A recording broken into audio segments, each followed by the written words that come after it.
Greetings to you all. My name is James English with Prince. This channel is for English learners across all levels like basic, intermediate, and advanced. If you want to learn English, please follow and subscribe to my channel for daily updates.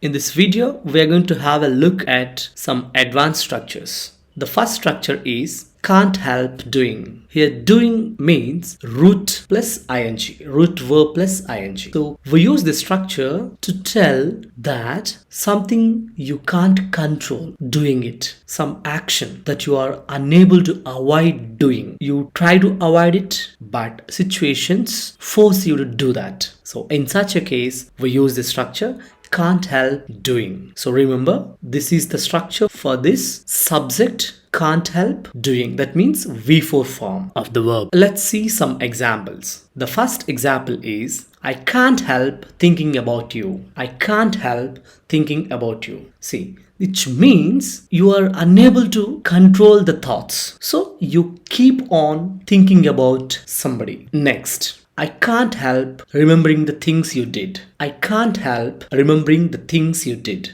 So you keep on remembering the things somebody did. Next example is I can't help falling in love with you. I can't help falling in love with you. So the meaning is saying you are unable to control the feelings about somebody. There is an old song by Elvis Presley. I can't help falling in love with you. It's an old song by Elvis Presley. Next example is I can't help feeling so sad. That means you are feeling so sad. You are trying to avoid that, but you are feeling so sad. The next example is I can't help loving you. That means you are in love with her. That means you are in love with her. You try to dodge, you try to escape, but you can't do that. So in such a case we say I can't help loving you. The next example is I can't help laughing at his jokes. I can't help laughing at his jokes. Yes, somebody is cracking some jokes. So maybe